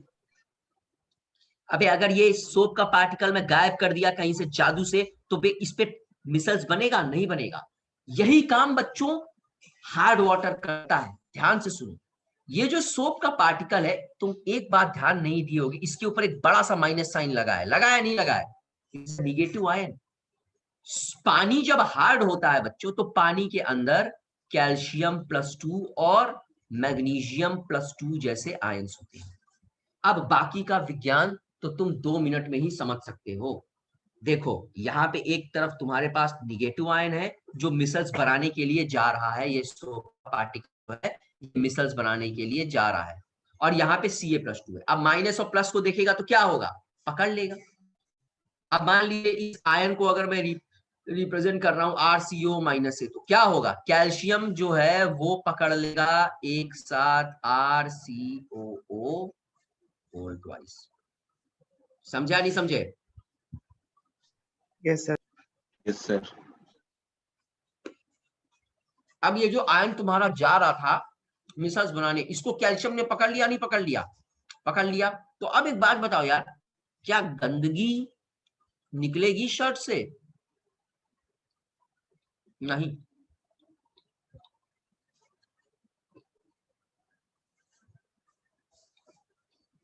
समझा नहीं समझे? फिर से समझाऊं? फिर से समझाऊं? ओके, एक मिनट रुकिए। इसको एक और तरीके से समझो, एक और पॉइंट ऑफ व्यू से इस टॉपिक को सोचने का प्रयास करो। मैंने तुम्हें एक पॉइंट ऑफ व्यू ये दिया कि देखो ये सोप का मॉलिक्यूल है यार, ये जा रहा है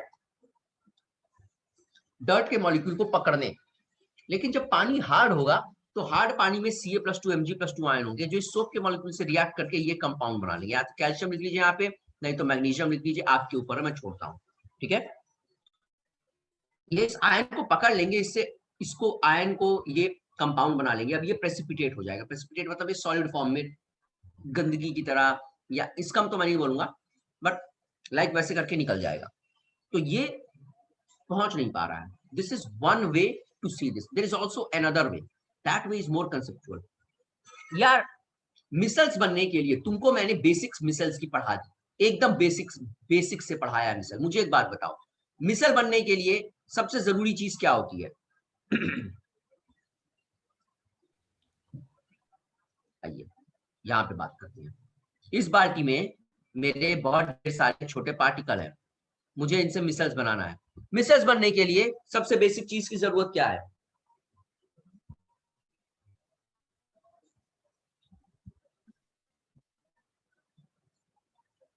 अरे गधों, अभी तो ऊपर पढ़ाया था, डिसअपॉइंट कर दिया यार, तुम लोग कोई बोल ही नहीं रहा है। Sir dust particle. डस्ट? अबे डस्ट नहीं गधे,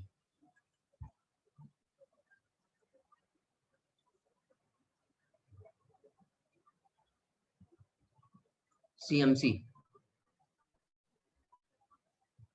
बच्चों फिर से सुनो, छोटे छोटे पार्टिकल हैं, ठीक है, छोटे छोटे पार्टिकल पानी में पड़े हुए हैं, कुछ नहीं कर रहे हैं, सिर्फ पड़े हुए हैं। अगर पार्टिकल की संख्या बड़ी ज्यादा कर दोगे तुम, यानी पार्टिकल बहुत ज्यादा पानी में डाल दोगे, तो छोटे छोटे पार्टिकल एक दूसरे से चिपक जाएंगे, और एक दूसरे से चिपकने के बाद एक बहुत बड़ा पार्टिकल बना लेंगे, और वही बड़ा पार्टिकल मिसल होता है ना। तो तुम्हें मिसल्स के लिए बनाने के लिए एक CMC चाहिए, यानी क्रिटिकल मिसल्स कंसंट्रेशन चाहिए, मतलब एक certain minimum amount of particles की संख्या चाहिए पानी में। जब तक तुम ये मिनिमम अमाउंट पहुंचाओगे नहीं, तब तक ये पार्टिकल एक दूसरे से चिपकना शुरू नहीं करेंगे। समझ आ रही है बात? समझ आ रही है बात? Yes sir. Yes sir.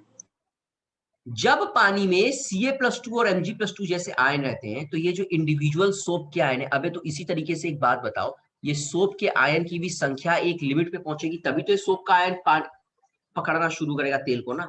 तुम्हें क्या लगता है, ये सोप का आयन का काम है क्या कि एक सोप का आयन हो गया तो वो जाके और तेल को पकड़ लेगा? नहीं बच्चों, वो तेल को पकड़ तो लेगा, बिल्कुल पकड़ लेगा, लेकिन वो तेल को छुटा नहीं पाएगा।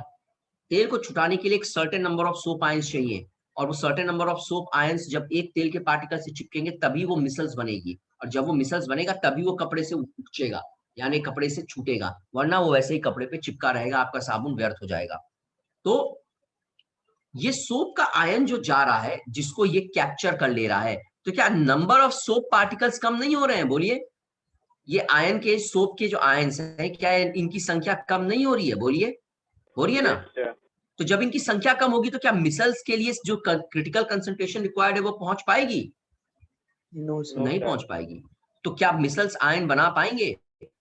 नहीं बना पाएंगे। सॉरी, क्या सोप के आयंस मिसल्स बना पाएंगे? नहीं बना पाएंगे। सोप के आयन खाली कुछ गंदगी को पकड़े रहेंगे, जो छोटे साइज की गंदगी होगी जिसमें वो छोटे वाले सोप के आयन मिसल्स बना पाएंगे, उतना कंसंट्रेशन टूट गया, वो उड़ जाएंगे, बाकी मेजॉरिटी गंदगी वैसी की वैसी पड़ी रहेगी, और सोप उसी पे पकड़ा रहेगा। बाद में पानी से धुलोगे, सोप का आयन धुल जाएगा, गंदगी वैसे की वैसे ही रहेगी। अब कुछ क्लियर हुआ बच्चों? Yes sir. एक आदमी, किसको किसको नहीं क्लियर हुआ? हाथ उठाइए जरा, फिर से देखा जाए। एनीबॉडी?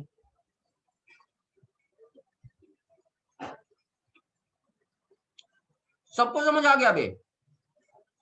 अबे इतना अच्छा तो नहीं पढ़ाते हैं।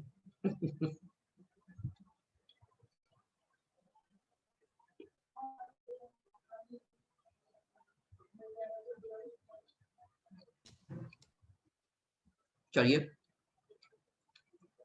तो बच्चों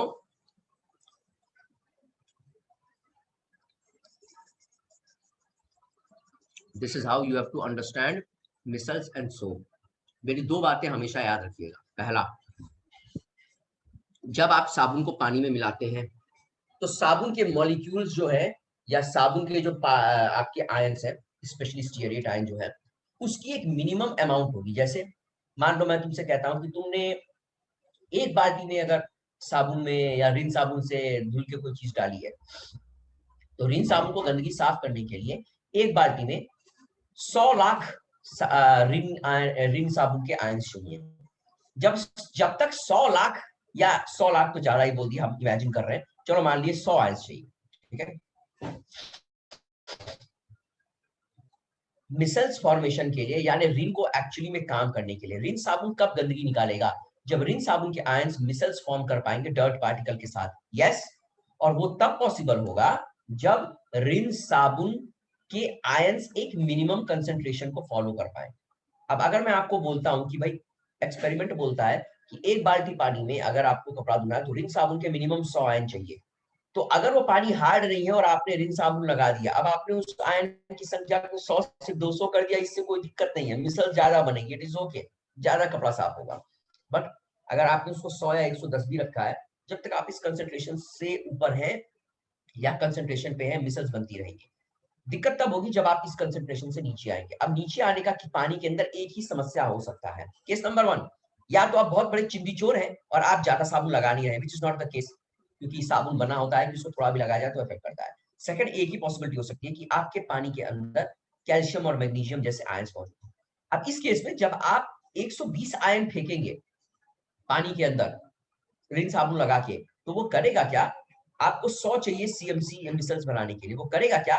उसमें से 40 या 50 आयन के साथ वो रिएक्ट कर जाएगा, यानी एक कैल्शियम स्टीयरेट या मैग्नीशियम स्टीयरेट जैसा कोई कंपाउंड बना लेगा। अब यार तुम 120 चीजों को डाले, तुम्हें मिनिमम 100 चाहिए, तुम्हारे 40 कम हो गए, यानी तुम्हारे पास अब 80 रह गए। क्या साबुन कभी मिसल्स बना पाएगा? नहीं बना पाएगा। तो क्या साबुन साफ कर पाएगा? नहीं कर पाएगा। तो क्या साबुन झाग देगा हार्ड वाटर में? नहीं देगा। समझ गए मेरी बात? No sir. नहीं समझे? Yes sir. Yes sir. अबे अब चौथी पांचवी बार बता रहे हैं, बोलो तो हम और 5 बार बताने को तैयार है, मुझे कोई दम नहीं है। सर इंपॉर्टेंट टॉपिक है। सर मतलब सर झाग नहीं बनाएगा इसलिए हाँ, किसी को कोई डाउट है तो मुझसे अभी पूछ लो, मैं टॉपिक अभी एट द मोमेंट क्लोज करो। वैष्णवी समझ आया?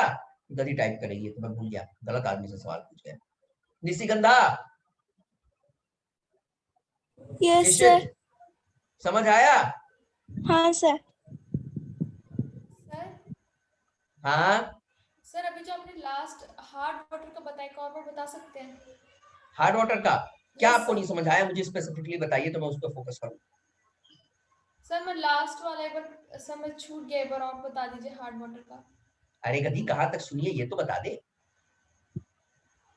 सर वो रिन साबुन वाला सुनना था। अच्छा देखो मैं बेसिकली तुमको रिन साबुन का एग्जांपल देके यही बता रहा था। जैसे मान लो तुम्हें कपड़ा साफ करना है, अब तुम्हें पता है कि साबुन मिसल्स बनाता है, उसके लिए उसको क्रिटिकल कंसंट्रेशन यानी आयंस की मिनिमम संख्या चाहिए।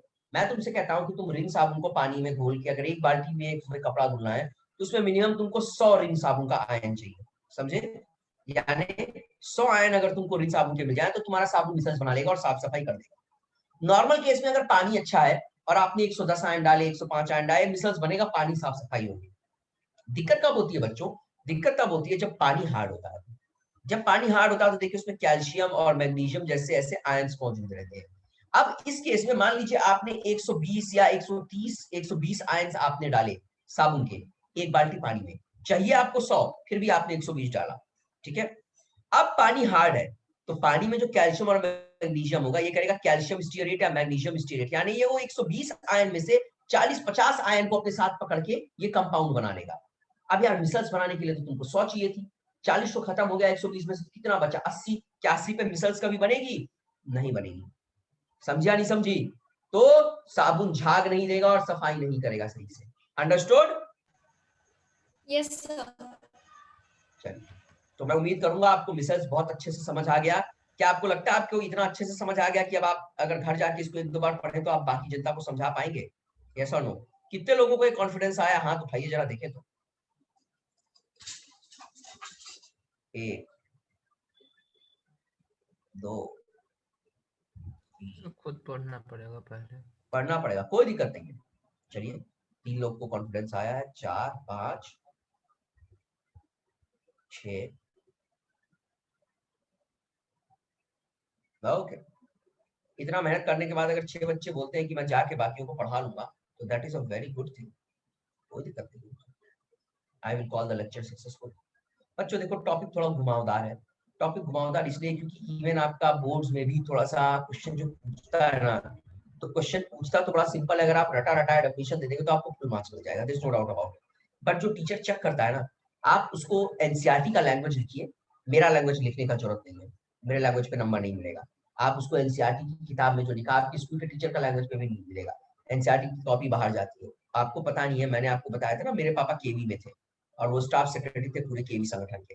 वो कई बार बहुत कॉपी चेक करते हैं, मुझे हमेशा वो एक ही बात बोलते थे, अबे तुमको पता नहीं है पंडित जी, जो सॉल्यूशन का आता है बोर्ड की कॉपी का, जो सॉल्यूशन बनके सारे टीचर को सॉल्यूशन दिया जाता है। हालांकि टीचर लोग ज्यादातर यूज नहीं करते हैं, बट जिनको यूज करना होता है उनके लिए सॉल्यूशन आता है, स्पेसिफाइड सॉल्यूशन, स्टेप मार्क के।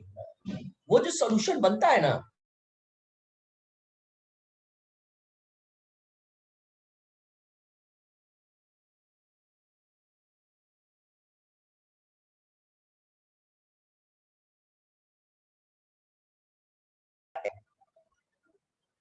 मतलब इसको क्यों एनसीईआरटी से लिखेंगे, तो इस चीज का ध्यान रखिए। Understood? That is how it will be. चलिए, तो आज की सेवाएं आपकी यही समाप्त करते हैं। मुझे अटेंडेंस लेने दीजिए। 3 लोग क्लास में कम नजर आ रहे हैं, मैं उम्मीद करूंगा मुझे कोई प्रॉपर रिस्पांस दिया गया होगा जाने से पहले।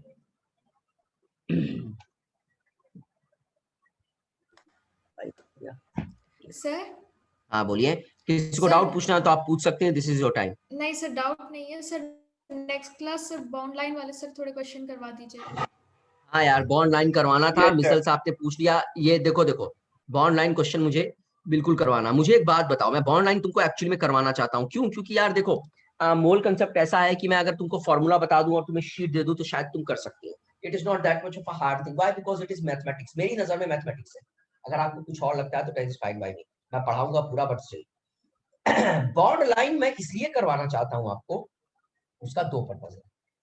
पहला तो ये कि बॉन्ड लाइन हमारा मेन चैप्टर का पार्ट है, मतलब मेन जो हम पढ़ रहे हैं, हमारा 10th का पार्ट, जो आपको नहीं आता है। आज जो मैंने पढ़ाया ये भी मुझे आपको पढ़ाना था। ये जो चीज है, ये मैं आपको जब एनसीईआरटी पढ़ाता, मुझे पता था आप ये सब चीज नहीं पढ़े होंगे। मैं जब आपको पढ़ाता उस टाइम, या जब पढ़ा रहा था सोप एंड डिटर्जेंट, तो मैं आपको ये पूरा लेक्चर एक बार जरूर देता। मेरी बात समझ रहे हो? तो ये कुछ ऐसा नहीं था जो आउट ऑफ द ब्लू दिया गया है। ये वही लेक्चर है आपको जो बहुत केयरफुली मैं कई सालों से जब भी सोप डिटर्जेंट पढ़ाता हूँ तो बच्चों को डिलीवर करता हूँ, क्योंकि ये बेसिक्स उनको पता होंगे मुझे। तो it is what was planned, no problem here. Bond line के लिए हमें फिर से बॉन्ड लाइन के लिए हमें फिर से एक बार जाना पड़ेगा बेसिक्स के लिए। तो बेसिक्स के लिए हम नेक्स्ट क्लास में करेंगे। अब ट्यूसडे वाली क्लास में आप चाहे तो हम एक काम कर सकते हैं, मैं आपको एक काम करता हूँ, नेक्स्ट क्लास में आपको सारा फॉर्मूला और सारा इंपॉर्टेंट 4-5 टाइप का क्वेश्चन, जो भी 5-6 टाइप का क्वेश्चन एनटीएससी में प्रीवियस पेपर में और सप्लीमेंट में दिया हुआ है, मैं उससे आपको पूछ देता हूँ, ठीक है? या एक एक क्वेश्चन करवा देता हूँ। क्या मैं बाकी सब आपके ऊपर छोड़ सकता हूँ कि आप बाकी सब अपने घर पे बैठ के कर लेंगे? यस सर यदि असाइनमेंट्स जो मोलैरिटी के ऊपर ढूंढेंगे तो सर वो थोड़ा हाई लेवल का देता है या फिर बेसिक नहीं लेवल नहीं में? नहीं नहीं नहीं, मोलैरिटी तुम लिखोगे मोल कंसेप्ट क्लास 10 तो तुमको एग्जैक्टली सेम देगा। बच्चों, मोल कंसेप्ट इज अ वेरी, एक ऐसा चैप्टर है जो 8th में भी आता है, 7th में भी आता है, 9th में भी आता है, बहुत आसान है, नो प्रॉब्लम। मोल कंसेप्ट बहुत आसानी से आपको मिल जाएगा। ऑर्गेनिक आपको नहीं मिलेगा, इसका मैं गारंटी देता हूं, लेकिन मोल कंसेप्ट बहुत आसानी से मिल जाएगा। या तुम चाहो तो तुम जाके सर्च कर लो basic questions on mole concept, Google पे डाल दो, ऑर्गेनिक नहीं खड़े खड़े मिलेगा? तुमको ऑर्गेनिक नहीं मिलेगा। ऑर्गेनिक अगर तुम नॉमेनक्लेचर लिख दिए तो वो बाय डिफॉल्ट अज्यूम करेगा कि तुम 11th पढ़ रहे हो और वो तुमको उसके अकॉर्डिंग देगा। तुमको फिनॉल देगा, टोलुइन देगा, पायरीन देगा, समझ रहे हो, बेंजीन के कंपाउंड्स देगा, तुमको सिस ट्रांस देगा पकड़ने के लिए, ठीक है? आइसोमरिज्म, स्ट्रक्चरल आइसोमरिज्म देगा तुमको, रिंग स्ट्रक्चर देगा, उल्टा सीधा तुमको कंपाउंड देगा, कर पाओगे नहीं, डिमोरलाइज होगे। तो यार जो चीज तुम्हारे कोर्स में नहीं है और जो चीज तुमको अभी एट द मोमेंट पढ़ना नहीं है, वो चीज अगर तुम्हें पढ़ाई जा रही है तो बहुत केयरफुली पढ़ाई जा रही है। आप जब मुझसे रिक्वेस्ट करते हैं सर मुझे एटॉमिक स्ट्रक्चर 11th क्लास का पढ़ा दीजिए, तो मैं जब उसको आपको पढ़ाता हूँ तो मैं कभी पूरा नहीं पढ़ाता हूँ, ये बात मैं आपको बोल रहा हूँ। मैं उसको ट्रिम डाउन करके हमेशा कुछ चीजें अपने पास सिक्योर कर लेता हूँ। क्यों मैं आपको इसलिए नहीं बताता हूँ क्योंकि मुझे पता है आप नहीं समझ पाएंगे, और मैं बताऊंगा तुम नहीं समझोगे तो तुम परेशान होगे, और अगर तुम्हें समझ नहीं आएगा बच्चों तो क्लास में तुम्हारा इंटरेस्ट कम हो जाएगा। तुम इस क्लास में इसलिए आते हो क्योंकि तुम्हें सब कुछ समझ आता है, मेरा ऐसा मानना है, या मे भी तुम्हें इंटरेस्टिंग लगता हो कि नहीं सर सब कर देते हैं, वो करते हैं इसलिए। अगर मैं क्लास में ऐसे टॉपिक्स उठाने लगूं जो किसी को समझ ना आए, या मेजॉरिटी बच्चे, और मैं मेजॉरिटी बच्चों का मतलब 26 में से 26 की बात कर रहा हूँ, सबकी, मैं ये नहीं कह रहा हूँ कि शुरू के 15 बच्चों 100% समझ गए हैं तो लास्ट के 15 बच्चे भी 100% नहीं समझेंगे, ये डिफरेंस होता है। शुरू के बच्चे क्लास में समझ गए, थोड़ा सा पढ़ेंगे, लास्ट के बच्चे घर पे 2 घंटा पढ़ेंगे बट वो भी समझ जाएंगे अगर वो समझना चाहेंगे तो। आपको इतना बेसिक दिया जा रहा है, बट अगर आप ऑर्गेनिक का नॉमेनक्लेचर उठाएंगे वो आपको जीओसी देगा। जीओसी देगा, आप परेशान होंगे, आपको ऐसा लगेगा आपका पढ़ाई का टाइम वेस्ट हो गया, आपका जीवन बर्बाद हो गया, आपको कुछ नहीं आता है, आप यूजलेस हैं। ऐसे विचार मन में लाने का जरूरत नहीं है।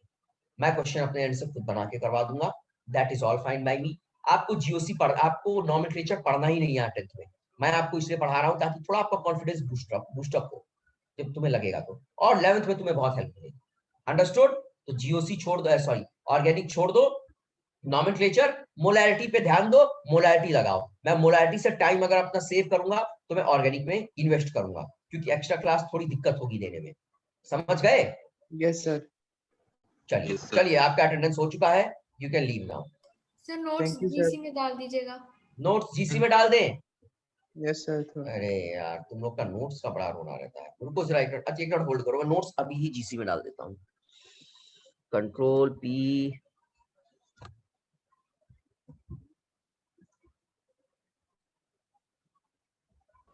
सर हमारा अटेंडेंस हो गया है। अटेंडेंस हो गया, यू कैन लीव। और बाकी लोग जिनको कोई डाउट है, आपके पास 2-3 मिनट है अभी, जब तक मैं प्रिंट कर रहा हूँ मटेरियल को, आप डाउट पूछ सकते हैं मुझसे। Thank you. Thank you sir. Thank you, sir. Thank you.